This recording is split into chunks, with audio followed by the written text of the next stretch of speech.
Hello दोस्तों, welcome to my channel GK Educate. GK Educate channel में आप सभी का एक बार फिर से हार्दिक स्वागत है। ये मेरी फिजिक्स सीरीज का 19वां वीडियो है जिसमें हम आज कवर करेंगे चुंबकत्व के बारे में, यानी मैग्नेटिज्म के बारे में। हमारा जो लास्ट टॉपिक था वो इलेक्ट्रिसिटी था, जिसमें हमने इलेक्ट्रिक करंट के बारे में पढ़ा था। एसी करंट क्या होता है, डीसी करंट क्या होता है, ओम्स लॉ, रेजिस्टेंस, कंडक्टेंस और electric power, ammeter, voltmeter, galvanometer, electric fuse. इसके अलावा कुछ हमने डिवाइस कवर किए थे जो कि इलेक्ट्रोमैग्नेटिक इंडक्शन के सिद्धांत पर कार्य करते हैं, जिनमें थे ट्रांसफार्मर, जनरेटर, इलेक्ट्रिक मोटर। तो ज़्यादा टाइम वेस्ट ना करते हुए शुरू करते हैं आज का हमारा चैप्टर चुंबकत्व यानी कि मैग्नेटिज्म।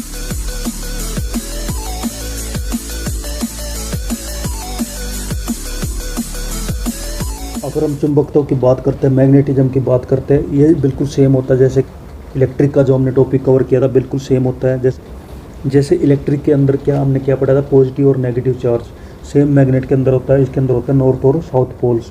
जैसे उसमें पॉजिटिव नेगेटिव चार्ज आपस में अट्रैक्ट और रिपल्सन करते हैं, यानी आकर्षण और प्रतिकर्षण करते हैं, वैसे ही मैग्नेट के जो नॉर्थ पोल और साउथ पोल होते हैं वो भी आपस में अट्रैक्शन और रिपल्सन करते हैं। जैसे इलेक्ट्रिक फील्ड के अंदर एक इलेक्ट्रिक लाइंस ऑफ फोर्स होती है, वैसे ही मैग्नेटिज्म के अंदर क्या होता है, मैग्नेटिक लाइंस ऑफ फोर्स, जो हम इस वीडियो में कवर करेंगे। तो शुरू करते हैं। प्राकृतिक चुंबक यानी कि लोहे का ऑक्साइड है। प्राकृतिक चुंबक एक नेचुरल मैग्नेट जो होता है, लोहे का ऑक्साइड होता है और जिसका फार्मूला Fe3O4, ये इंपॉर्टेंट है। इसका कोई निश्चित आकार नहीं होता। जो प्राकृतिक चुंबक हमें पाए जाते हैं, एक तो उसमें मैग्नेट पावर कम होती है और दूसरे उनकी कोई शेप नहीं होती, कोई पार्टिकुलर शेप नहीं होती, उनका कोई निश्चित आकार नहीं होता। कृत्रिम विधियों द्वारा बनाए गए चुंबक को कृत्रिम चुंबक कहते हैं। ऐसे चुंबक जो कृत्रिम रूप से बनाए जाते हैं, जो मैन मेड होते हैं, उनको हम बोलते हैं कृत्रिम चुंबक। ये आर्टिफिशियल मैग्नेट बोला जाता है। और इन आर्टिफिशियल जो मैग्नेट होते हैं, इनकी मैग्नेट पावर नेचुरल मैग्नेट से ज़्यादा होती है। लोहा, इस्पात, कोबाल्ट आदि से बनाया जाता है। लोहा, इस्पात और कोबाल्ट, ये जिनका यूज करके हम क्या बनाते हैं, कृत्रिम चुंबक। यह विभिन्न आकृति की होती है, जैसे कि छड़ चुंबक, घोड़ानाल चुंबक, चुंबकीय सुई आदि। जो कृत्रिम चुंबक जो होते हैं वे अलग अलग शेप की होती है, जैसे कि बार मैग्नेट जिसको छड़ चुंबक बोला जाता है, बिल्कुल एक छड़ की तरह होता है। घोड़ानाल चुंबक जिसको हॉर्स शू मैग्नेट भी बोला जाता है, ये यू शेप में होता है। और चुंबकीय सुई यानी मैग्नेटिक नीडल, जिसको हम मैग्नेटिक कंपास में यूज करते हैं। ये सभी क्या है, कृत्रिम चुंबक होते हैं, यानी आर्टिफिशियल मैग्नेट होते हैं। नेक्स्ट आ जाता है चुंबक लोहे को अपनी ओर आकर्षित करता है। इस गुण को चुंबकत्व कहते हैं। मैग्नेट क्या होता है कि लोहे को, आयरन को क्या है कि अपनी ओर आकर्षित करता है, अपनी ओर अट्रैक्ट करता है। चुंबक का जो ये गुण है उसको ही चुंबकत्व बोला जाता है, मैग्नेटिज्म बोला जाता है। चुंबक के सिरों के समीप चुंबकत्व सबसे अधिक होता है। वे क्षेत्र चुंबक के ध्रुव कहलाते हैं और चुंबक के ठीक मध्य में चुंबकत्व नहीं होता है। एक चुंबक जो होता है उसमें नॉर्थ पोल और साउथ पोल होते हैं। चुंबक के सिरों पे जो है मैग्नेटिज्म बहुत ज़्यादा होता है, यानी इसमें जो है मैग्नेटिक पावर ज़्यादा होती है। और चुंबक के ठीक मध्य में चुंबकत्व नहीं होता, यानी इसमें मैग्नेटिक पावर बहुत ही कम होती है। नेक्स्ट देख लेते हैं। चुंबक को क्षैतिज तल में स्वतंत्रता पूर्वक लटकाने पर उसका एक ध्रुव सदैव उत्तर की ओर और दूसरा ध्रुव सदैव दक्षिण की ओर ठहरता है। अगर चुंबक को हम ओरिजेंटली लटका देते हैं, फ्रीली सस्पेंड कर देते हैं, तो उसका एक सिरा जो है उत्तर की ओर यानी नॉर्थ डायरेक्शन की ओर, दूसरा सिरा जो है दक्षिण की ओर यानी साउथ डायरेक्शन की ओर ठहर जाता है। उत्तर की ओर ठहरने वाले ध्रुव को उत्तरी ध्रुव और दक्षिण की ओर ठहरने वाले ध्रुव को दक्षिणी ध्रुव कहा जाता है। चुंबक के दो ध्रुवों को मिलाने वाली रेखा को चुंबकीय अक्ष कहते हैं। जैसे चुंबक है, इसमें नॉर्थ पोल और साउथ पोल होते हैं। इनके ठीक मध्य में जो रेखा इन दोनों को मिलाती है उसको बोला जाता है चुंबकीय अक्ष यानी मैग्नेटिक एक्सिस। नेक्स्ट आ जाता है समान ध्रुव में प्रतिकर्षण और असमान ध्रुव में आकर्षण होता है, जैसे मैंने चार्ज के बारे में बताया था। नेक्स्ट आ जाता है यदि किसी ध्रुव का तीसरा ध्रुव हो तो तीसरा ध्रुव परिणामी ध्रुव कहलाता है। यदि किसी मैग्नेट में तीसरा ध्रुव पाया जाता है तो उसको क्या बोला जाता है, परिणामी ध्रुव। चुंबक चुंबकीय पदार्थों में प्रेरण यानी इंडक्शन के द्वारा चुंबकत्व उत्पन्न कर देता है, उनमें चुंबकीय पावर ला देता है। तो नेक्स्ट हमारा आ जाता है चुंबकीय अक्षेत्र यानी मैग्नेटिक फील्ड। चुंबक के चारों ओर वह अक्षेत्र जिसमें चुंबक के प्रभाव का अनुभव किया जा सकता है चुंबकीय अक्षेत्र कहलाता है। अक्षेत्र, एक चुंबक के चारों तरफ भी एक अक्षेत्र होता है जिसको क्या बोला जाता है, चुंबकीय अक्षेत्र, मैग्नेटिक फील्ड। अगर उसमें हम दूसरे चुंबक को लेकर आते हैं तो वो भी एक फोर्स, एक बल अनुभव करेगा। नेक्स्ट हमारा जाता है चुंबकीय क्षेत्र की तीव्रता, यानी intensity of the electric field. चुंबकीय क्षेत्र में अक्षेत्र के लंबवत एकांक लंबाई का ऐसा चालक तार रखा जाए जिसमें एकांक प्रबलता की धारा प्रवाहित हो रही है, तो चालक पर लगने वाला बल ही चुंबकीय क्षेत्र की तीव्रता की माप होगी। अगर चुंबकीय क्षेत्र में हम कोई एक कंडक्टर रखते हैं, कोई तार रखते हैं जिसमें कि इलेक्ट्रिक करंट प्रवाहित हो रहा हो, तो वो जो तार है एक बल का अनुभव करेगा, तो इस बल को ही चुंबकीय क्षेत्र की तीव्रता बोला जाता है, यानी इंटेंसिटी ऑफ मैग्नेटिक फील्ड बोला जाता है। चुंबकीय क्षेत्र की तीव्रता सदिश राशि होती है। कौन सी होती है? सदिश राशि। और इसका मात्रक न्यूटन पर एम्पियर मीटर होता है, और अथवा वेबर पर मीटर स्क्वायर होता है, या फिर टेस्ला भी इसको बोला जाता है। तो यहाँ पर इसके 3 मात्रक बताए गए हैं। एक मात्रक है न्यूटन पर एम्पियर मीटर, दूसरा है वेबर पर मीटर स्क्वायर, और तीसरा है टेस्ला। और एक टेस्ला बराबर होता है 10⁴ गॉस के बराबर। गॉस भी क्या है? चुंबकीय क्षेत्र की सीजीएस यूनिट है, और इसकी एसआई यूनिट क्या है? टेस्ला। तो नेक्स्ट हमारा जाता है चुंबकीय बल रेखाएं, यानी कि मैग्नेटिक लाइंस ऑफ फोर्स। चुंबकीय क्षेत्र में बल रेखाएं वे काल्पनिक रेखाएं हैं जो उस स्थान में चुंबकीय क्षेत्र की दिशा को अविरत प्रदर्शन करती है। चुंबकीय बल रेखा के किसी भी बिंदु पर खींची गई स्पर्श रेखा उस बिंदु पर चुंबकीय क्षेत्र की दिशा को प्रदर्शित करती है। जैसे कि हम यहाँ पर क्या ले लेते हैं, एक मैग्नेट ले लेते हैं, और मैग्नेट में क्या है कि यहाँ से बल रेखाएं निकलती है, यानी मैग्नेटिक लाइंस ऑफ फोर्स निकलती है, जो नॉर्थ पोल से साउथ पोल की तरफ ट्रेवल करती है। ये रेखाएं जो होती है काल्पनिक रेखाएं होती है, जिनको क्या बोला जाता है? चुंबकीय बल रेखाएं, यानी मैग्नेटिक लाइंस ऑफ फोर्स।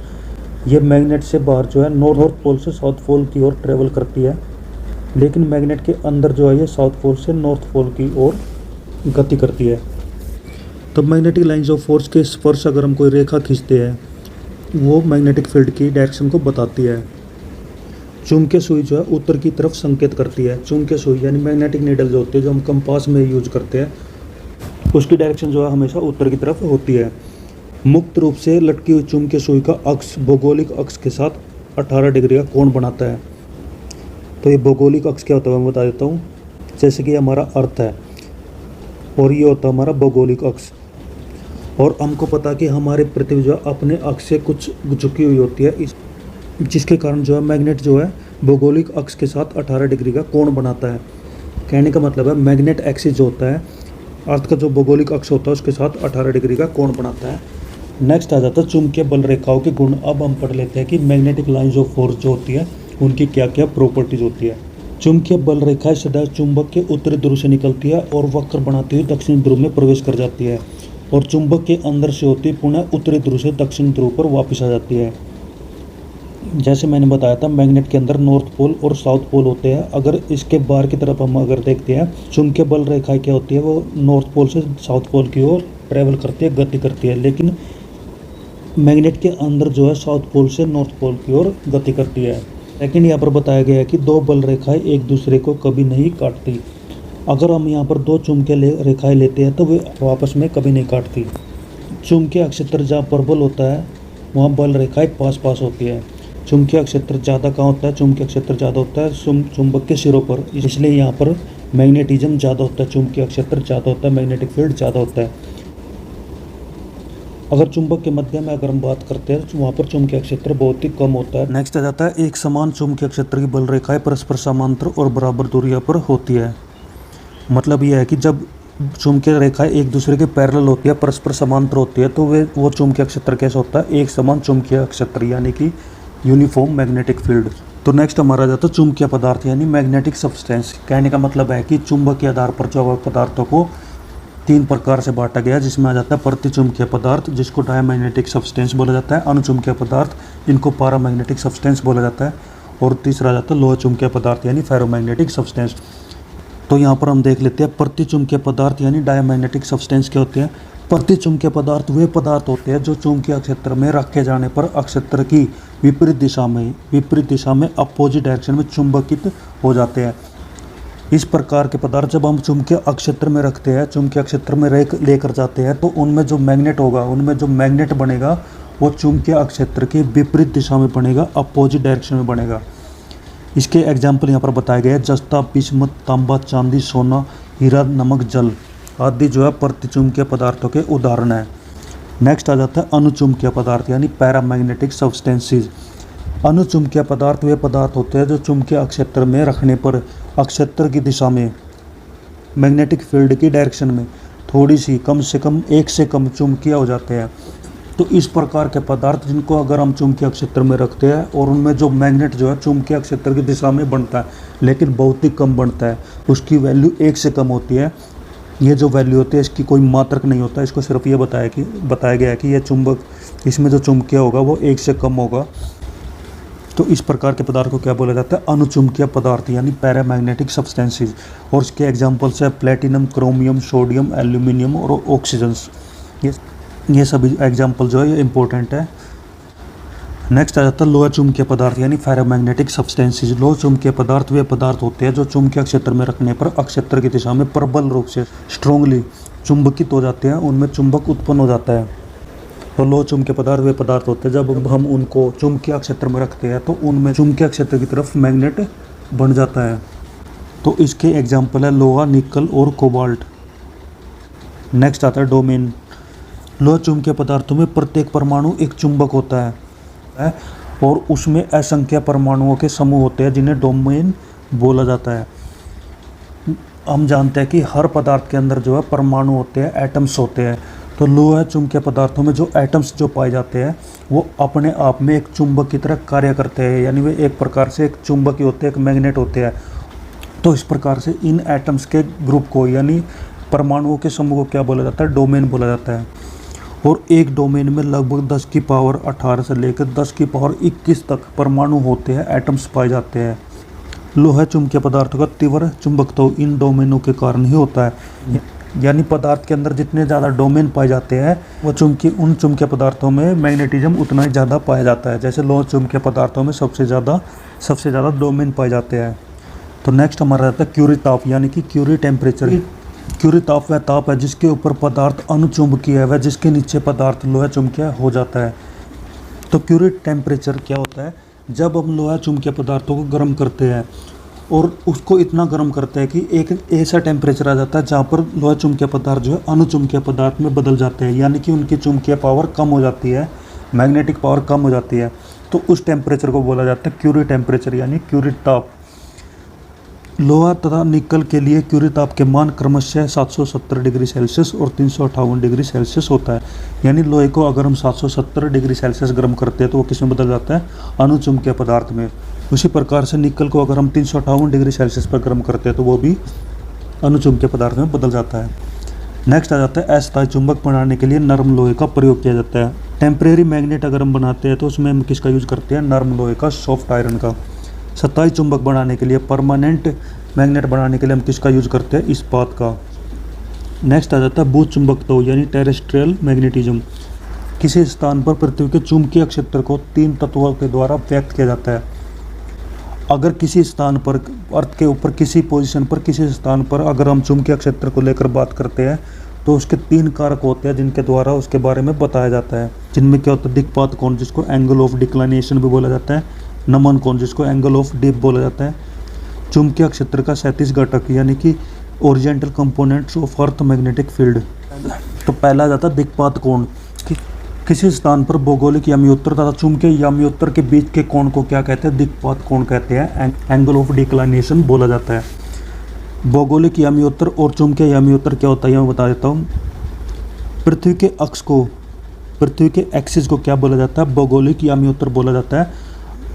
अगर इस पर हम मैग्नेट को रखते हैं, चुंबक को रखते हैं, तो चुंबक का जो अक्ष होता है वो भौगोलिक याम्योत्तर के साथ यानी कि जियोग्राफिकल नॉर्थ के साथ जो है एक एंगल बनाता है, एक कोण बनाता है जिसको क्या बोला जाता है?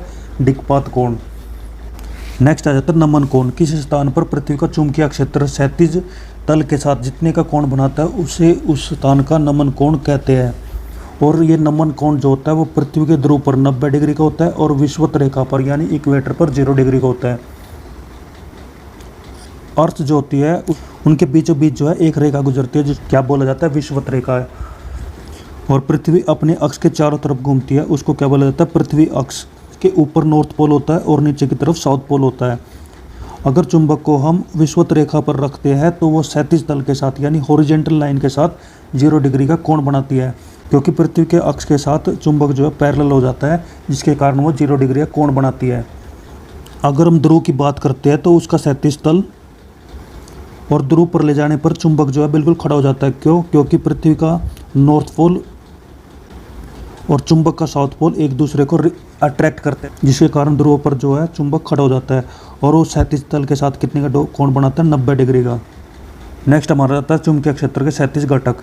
पृथ्वी के संपूर्ण चुंबकीय क्षेत्र के 37 घटक अलग अलग स्थानों पर अलग अलग होते हैं। जैसे हमने देखा था अर्थ पर 2 एक्सिस होते हैं, एक हॉरिजॉन्टल एक्सिस, एक वर्टिकल एक्सिस।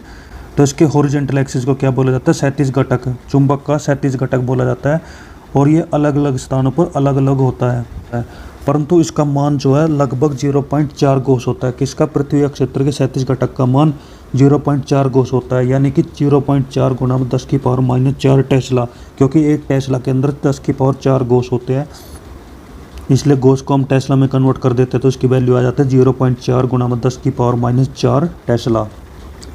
नेक्स्ट हमारा जाता है पृथ्वी एक बहुत बड़ा चुंबक होती है। इसका चुंबकीय क्षेत्र दक्षिण से उत्तर दिशा में विस्तृत होता है। हमारी पृथ्वी भी क्या है? एक मैग्नेट की तरह काम करती है, एक चुंबक की तरह काम करती है, जिसका नॉर्थ पोल और साउथ पोल 2 डायरेक्शन होती है, जिसको उत्तरी ध्रुव और दक्षिणी ध्रुव बोला जाता है।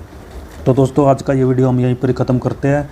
आपका वीडियो कैसा लगा आप कमेंट करके ज़रूर बताइए। अगर आपको इस वीडियो में किसी भी तरह की कोई भी डाउट है, किसी भी तरह कोई भी क्वेश्चन आपको पूछना है तो आप कमेंट करके पूछ सकते हैं। अगर आपको ये वीडियो अच्छी लगती है तो इस वीडियो को लाइक करें, अपने दोस्तों के साथ इस वीडियो को शेयर करें और इस चैनल को सब्सक्राइब कर लें ताकि आपको आने वाली वीडियो का नोटिफिकेशन मिलता रहे। तो दोस्तों खुश रहिए, मुस्कुराते रहिए, अच्छे से पढ़ाई करिए। मेरी तरफ से बेस्ट ऑफ लक सभी को। जय हिंद, जय भारत, वंदे मातरम।